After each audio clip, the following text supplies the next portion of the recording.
Hello guys, so in this breakdown with this shot, I'm going to be showing you just a little bit of my process in Nuke on how I go from something like this, which is the raw render, to something like this, which is the final composite. I'm just going to go quickly and break everything down. Now, this is applicable to anything else like in Blender, Cinema 4D, whatever it is that you use. I used VRay for this. I like using VRay because it has some really good render passes. So for compositing, this makes it very good. Otherwise, you can still, you can do this with everything else.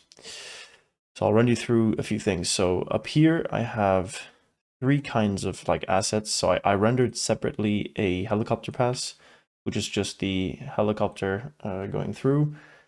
I have these basically broken up into all the different passes, but I'm pretty sure that in the actual script, I actually only used the combined, but I have like a preset for breaking up passes. Then I have the main one, which is, so this is the main thing here.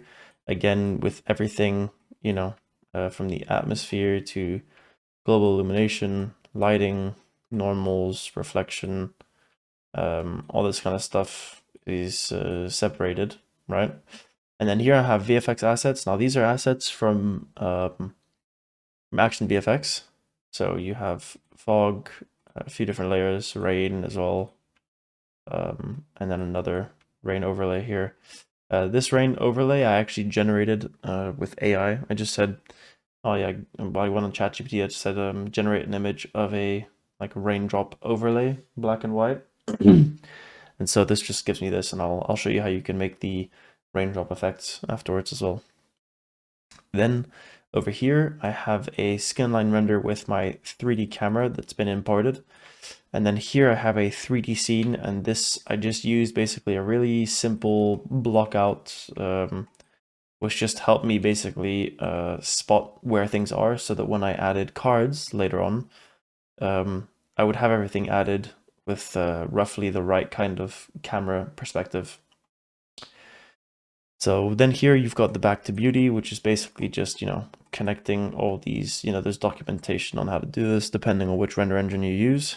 Again, here, for example, with the self-illumination ones, I'm just adding a slight amount of glow around it. I'm clamping, I'm using a tracker to basically just remove that one there because I didn't want it.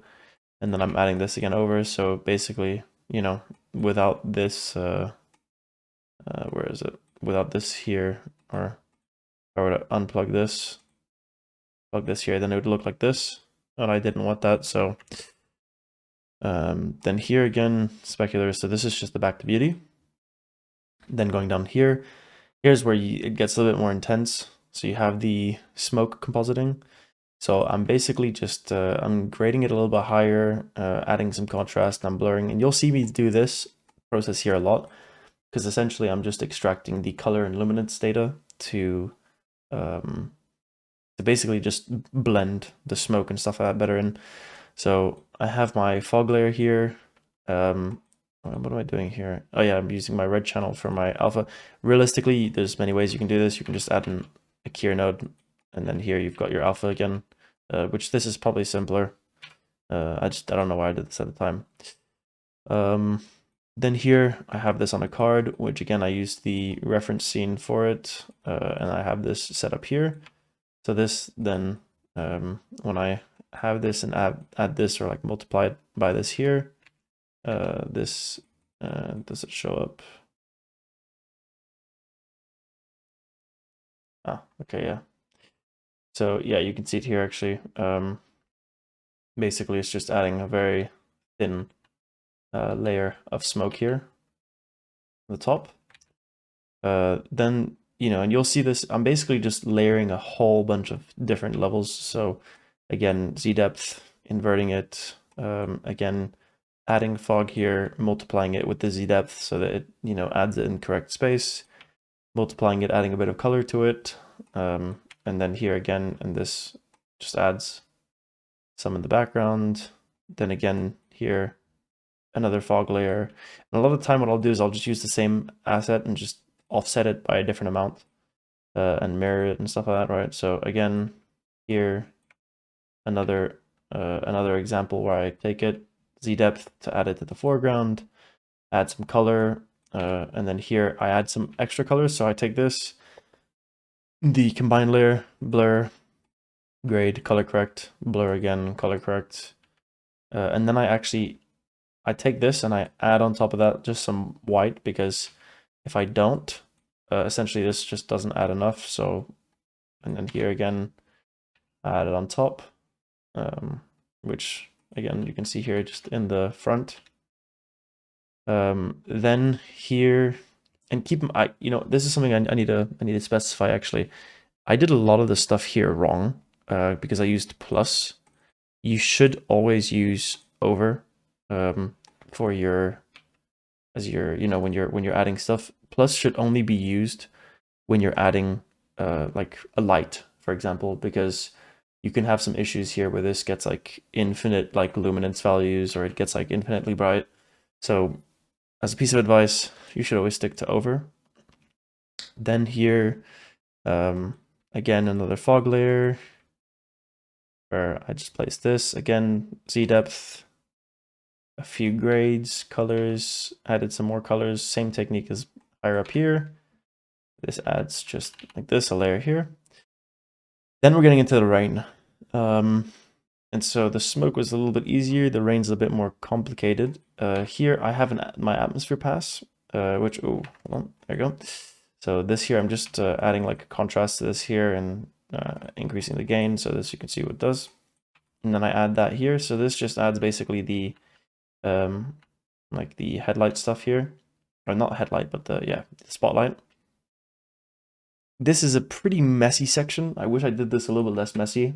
It would have been a little bit easier to follow, but essentially I'm taking the rain again, like this here, right? I'm placing it where I need it. I'm multiplying with Z-depth. Then I'm using my main, again combined, to get some of this color data that I can add to it. And I'm using, like that. Then here, again, using another blur, grade, and color correct to multiply again. Here, I don't know what I'm doing here again. Hold on. This is... yeah, I'm just multiplying again by... Okay, yeah, here I'm just basically multiplying by the really bright points. So I'm using this color correct to get the really bright points out. And I'm just adding this here basically so that it adds an extra brightness to the... You can see this here like this, right? So this adds an extra brightness where the lights are. And then again, here like this. And this then adds it with the atmosphere again here. I did some stuff here again, which basically it just takes this and it takes the rain and it like multiplies them so that these show up in the brighter areas like this. And then I add these two together. I add some contrast here, and then I add these two together, and this gives that. So this then adds this like rain layer, basically, that like shows up a little bit in the lights. It only shows up in the background because this is just background rain for now. Then this here is I think this is the foreground layer. Yeah, this is like the main layer. Here, it's basically you can see from here, it's basically the exact same system and setup, just that the Z-depth is closer, I guess, and, I'm making just a few more adjustments here like this, but this is you can see this is the main layer, and I add this on top again here. So this is just, it's really the same thing. It's, you can see really from looking at these, it's basically a copy-paste. And then here I'm basically just this is like equivalent to like a Houdini cache. I'm just rendering it and then re-inputting it basically, because I know I'm not going to make any more changes now to this area, and then this just makes my preview and working experience faster. Then I add the helicopter. So here I get the helicopter combined, blur, grade, add it on top. So let me see like this here. So take this, I blur it. Now the blur is just, it's very slight. This just adds a bit of, it just felt too sharp. And then I grade it, make it a little bit darker, put it over because, you know, this just seemed a bit too bright. Then here, I get the alpha, I multiply it with the atmosphere like this just to get a little color. And then I basically just screen that on top. And this adds like the feel that it's with the atmosphere and all the other volumetric effects that I added before. Then you have the rain that's like close up, right? So this here is, you can see it's again, just more rain layers. Again, more. And it's, I have basically 3 layers here that I'm just putting, and I have offsets, and it's the exact same rain. And you can see here like this, it looks quite messy like this, but this is the, yeah, this is the layer. I'm just bringing it down, adding some Z depth, color, and then again, you know, using this blur technique, and then blurring it a little bit again, I think, yeah, and then adding on top. And this just adds the like, close to the camera feel. Then I have the rain overlay. Now this here, so this is the AI image that I had, right? And this, I'm just basically transforming it so it's bigger. I'm reformatting it. I'm defocusing it to give me like bokeh, right? And then here, I'm taking the, again, blur, I'm cranking up the values a lot, and then I'm multiplying it. So you can see here, if I just, you can see what this does, right? And then here's where the magic happens. I basically have a roto where I rotoed which ones I want to keep. And you can see the little blue areas here. Essentially, this is just like, I'm just picking areas where I just want to add the roto to. So I'm just keyframing. I'm keyframing a moment basically where it shows up and where it leaves. So let's see if I can find, yeah, like this here. You can see like that, right? So I just have it here, and then I just keyframe 1 frame after that it's here. And then essentially it just looks like it's, you know, they're very instant raindrops. So it just seems like it's showing up. And then I add this on top, and you can see it's a very subtle effect, but they add on nicely, right? Then I have this gloom effect. Now, when it's raining, you have this like, this still looks too clear. So what I did is I, oh, actually, no, this is not the layer I'm thinking of, but this is also cool. So again, this is something that, like, you know, this is why I use VRay as well, is that you have these in-camera, like a pass in camera for like lens flares. And I could add actually some settings in camera that I wanted this to have like a rainy look and whatnot. So I basically just added that, added grade. This grade here, it's what's it called? It's got like a noise to it. So it's basically like flickering a little bit. So I add this on top, and you can see this adds just like a nice layer of like color around the spotlights. And then again, and this is the layer of gloom that I was thinking of. Essentially, I just blur and I correct this, and then I just add that on top. And this adds like just like a layer of like this like wet kind of humidity feel that you have to these kinds of scenes. And that is the end of Nuke. After this, I bring this into DaVinci for my final like color grade and some lens effects. So I'll show you guys just what I did there, so you can see basically the last couple of steps. Okay, so for the this is the DaVinci part. Let me explain. So and this is, unfortunately, I have a this is the paid version. So if you don't have the paid version, there's some nodes here that you don't have access to. But anyways, so yeah, so I'm using Asus, and I'm using Rec 709 as my output, right? And so here I have a film node, right? Now this this film node does already a lot of heavy lifting. Essentially, I've just got, you know, some film look vintage, and I've just played around with some of these color settings. I didn't touch the vignetting. I touched a little elation here, a little bit of bloom, a little bit of grain. But otherwise, the this is like pretty close to the like stock film node. So if I search up film look creator and I just add this here, and then I just plug this in here, for example, right? This is really like, if I just take this, you can see a comparison, right? This is really just like, it's just brought down a little bit. And then you can see maybe a bit of bleach bypass, a bit of richness into the colors, subtractive saturation. You know, the grain is brought down to 35 millimeters, etc., right? But this is already, you know, and then obviously this was set to vintage, but so this is for the film node.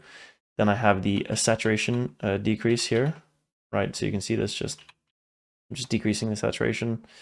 Then here, I think I'm increasing, or yeah, I'm just increasing the reds, basically, just making them a bit more like fruity, I guess you could say. Then I'm adding bloom here. This is just a glow. And then I'm using, again, another bloom here, just to have some, you know, one that's like a huge spread, one that's a smaller spread. Then I've got lens reflections, very subtle, but it's, you know, it's there, it's coming from all the lights. Then I've got distortion. So here what I have is I have the red distortion separate to the green and blue.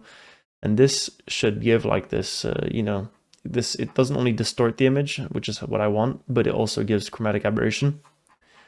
So it's a neat little trick to have 2 in 1 node.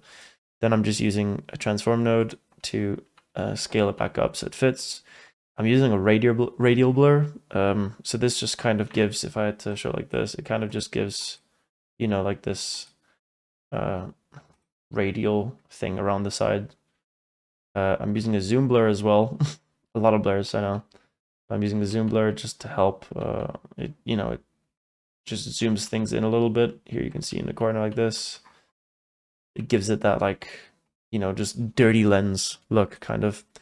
That I'm using a fairly heavy vignette, not too heavy, but fairly heavy. This just helps focus in everything in the center.